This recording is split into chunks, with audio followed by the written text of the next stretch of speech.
अस्सलाम वालेकुम। पाकिस्तान में मलिक अस्लान नवान नहायत अहम पेशरफ्त और बड़ी खबरों के साथ आपकी खिदमत में हाजिर हूँ। आप यकीनन जान चुके होंगे कि इमरान खान के ऊपर फ़र्द जुर्म लगाने की मुकम्मल तैयारियाँ की जा चुकी हैं और इसके साथ साथ फवाद चौधरी साहब का मामला है, उन्हें रिलीज़ कर दिया गया, उनकी ज़मानत मंजूर कर ली गई। वो कैसे मंजूर हुई, किस तरह मंजूर हुई, इस पर हम डिस्कशन करेंगे थोड़ी सी। और इसके साथ बख्तावर भुट्टो जो है ना, उन्होंने बड़ी प्यारी एक बात की है कि जो पेशावर हमले में मुलव्वस है वो इमरान खान है, तो इस पर भी हम बात करेंगे। और इसके साथ दीगर कुछ मौज़ूआत है, जैसे कि एहतसाब अदालत क्या कर रही है, राना सनाउल्लाह साहब क्या कह रहे हैं और निगरान सेटअप का क्या इरादा है, इलेक्शंस होंगे नहीं होंगे, ये तमाम तर डेवलपमेंट्स हैं जो मुझे आज की इस नशिस्त में आपके साथ डिस्कस भी करनी है और हमने आपके ओपिनियन भी लेने हैं।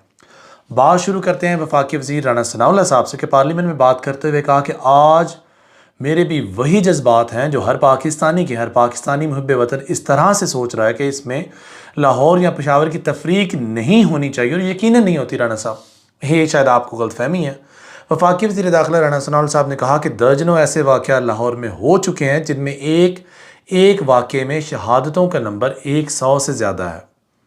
खैर, मैं यहाँ पे भी आपको बताता चला जाऊँ कि इस वाक़े के अंदर अभी तक 100 के करीब शहादतों की जो है ना वो कन्फर्मेशन हो चुकी है, और ये एक नहायत दिलसोज़ वाक़या, और इसकी जितनी पुरज़ोर ना सिर्फ मज़म्मत की जाए बल्कि एहतजाज भी रिकॉर्ड करवाना चाहिए और हुकूमत वक्त को बावर भी कराना चाहिए कि हम ये तमाम चीज़ों को टॉलरेट नहीं कर सकते। Enough is enough. उनमें से अक्सर का ताल्लुक पंजाब से नहीं था, लेकिन मैं ये नहीं कहना चाहूँगा कि उनका ताल्लुक कहाँ से था। जनाब, वो पाकिस्तानी थे और उनका ताल्लुक पाकिस्तान से था, और आपको ये बताने में शर्म महसूस नहीं होनी चाहिए। इजलास से खिताब करते हुए वफाकी वज़ीर दाखिला राना सनाउल्लाह का कहना था कि हमने हर कीमत पर दहशतगर्दी के खिलाफ जंग जीतनी है। जंग तो हम जीत चुके थे, ये दरमियान में कुछ ये टर्म्स ना आती और दरमियान में ये उतार चढ़ाव हमें ना देखना पड़ता। ये मुल्क पाकिस्तान एक डगर की जानब चल रहा था, हालात बेहतर हो रहे थे, लेकिन कुछ लोगों ने सोचा कि हालात बेहतर क्यों हो रहे हैं, टांग अड़ा दी। खैर, वफाकी वज़ीर दाखिला राना सनाउल्लाह का कहना कि पेशावर वाक़े में हर पाकिस्तानी अफसरदा है। यहाँ तक तो बात ठीक है, हमें मुजाहिदीन तैयार करने की ज़रूरत नहीं थी। लोगों को मुजाहिदीन हमने बनाया और वो खुद दहशतगर्द बन गए। राना सनाउल्लाह साहब यहाँ पे इकरारनामा कर रहे हैं। मुझे तो पता नहीं कि हमने कब ये लोगों को मुजाहिदीन बनाया और कब तैयार किया है। और राना साहब, जो आपकी पोस्ट है सनाउल्लाह साहब, आपकी post as a interior minister लोग फॉलो कर रहे हैं, not as a Rana Sanaullah. तो आप काइंडली ज़िम्मेदारी का मुजाहरा कीजिए और ऐसे बयानात से इज्तनाब कीजिए जिसमें इस मुल्क पाकिस्तान की तज़हीर हो, और इस मुल्क पाकिस्तान की जो रही से इज़्ज़त है आप उसके भी जनाजे निकाल रहे हैं। लोगों को मुजाहिदीन हमने बनाया, वो खुद दहशतगर्द बने। रोज़ाना फ़ौज और FC के लोगों कुर्बानियाँ दे रहे हैं। कौम, फ़ौज और कानून नाफज करने वालों के साथ हम खड़े हैं। यहाँ वज़ीर आज़म, आर्मी चीफ और DG ISI भी आएंगे। पहले की तरह पार्लियामेंट्स को ब्रीफिंग दी जाएगी। ठीक हो गया, देंगे आपको ब्रीफिंग। अच्छा, वज़ीर आज़म और अस्करी क़यादत भी ऐवान की रहनुमाई हासिल करें। अब सूरत हाल जो 10-12 साल पहले थी, हमारी पॉलिसी आज भी है APS आने के बाद।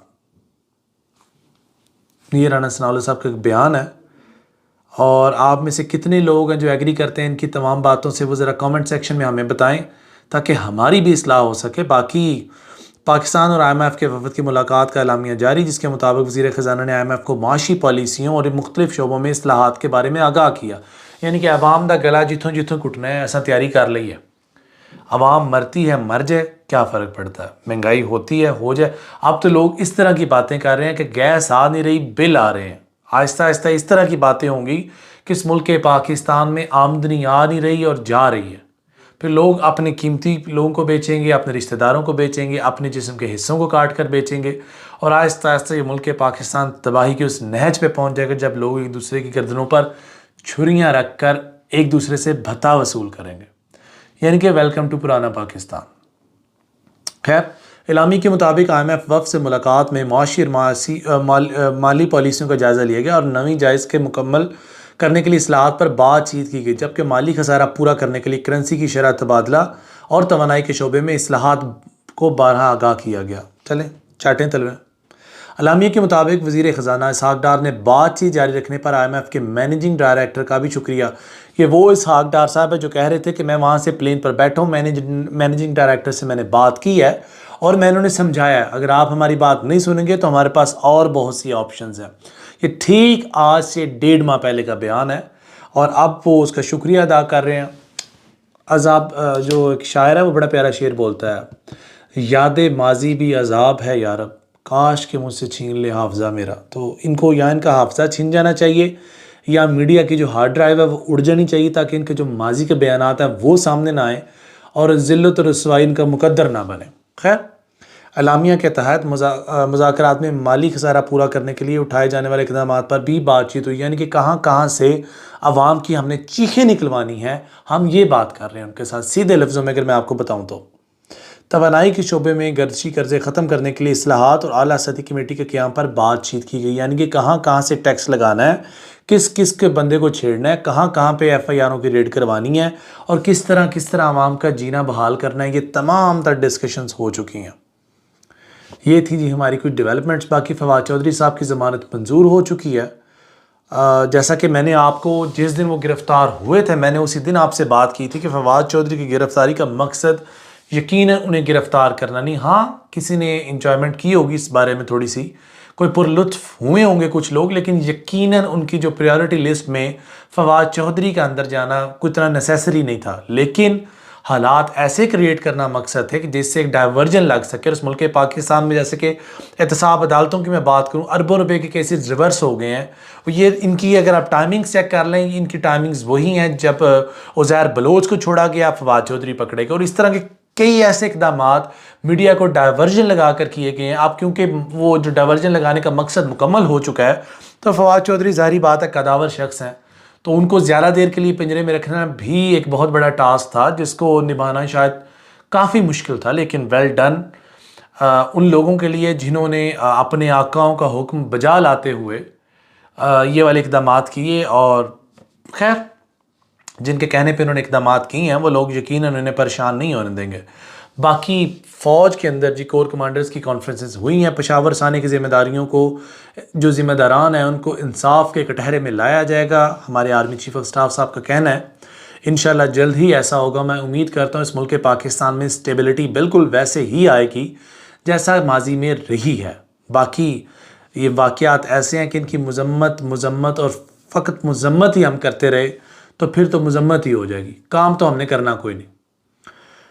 और सबसे बड़ी खबर ये है जो अब तक की जो मैं आपके साथ शेयर करने जा रहा हूँ कि इलेक्शन कमीशन ने 16 अप्रैल की इलेक्शन की तारीख दे दी है और इलेक्शन कमीशन को भिजवा भी दिया। अब ज़रा इलेक्शन कमीशन ये ख़बर ब्रेक कर रही है ARY न्यूज़ उर्दू, और उन्होंने अपने ट्विटर से ट्वीट किया। चलें अच्छी बात है, खुशाइन बात है। MNA हज़रात जिन्होंने बड़ी वो जो है ना मोनोपोली कर ली और गेम्स खेल ली MPs के सर पे, पैसा उनका लगवा के 10 बंदों को ट्रक की बत्ती दिखाकर और एंड टाइम पे टिकट एक को दिलवा कर, तो वो भी अब तैयार हो जाएं, पैसा लगेगा और दबा कर लगेगा। अब वो मौजें, वो लेवरेजेस, वो अब्लाइजनेस आपको नहीं नसीब होगी जो आपको माजी में होती रही है। बाकी पंजाब असम्बली में जो आप इलेक्शन करवा रहे हैं ये मैं इसको एटलीस्ट खुशाइन नहीं कह सकता क्योंकि आपके पास ऑलरेडी पैसे की फुकदान है, किल्लत है। मुल्क पाकिस्तान के अंदर रिज़र्व्स हमारे ऑलरेडी बिलो द एवरेज हैं, तो हमें ये सूट नहीं करता यकीनन कि हम सूबों के इलेक्शन अलहदा कराएं फिर वफाक का इलेक्शन अलहदा करवाएं।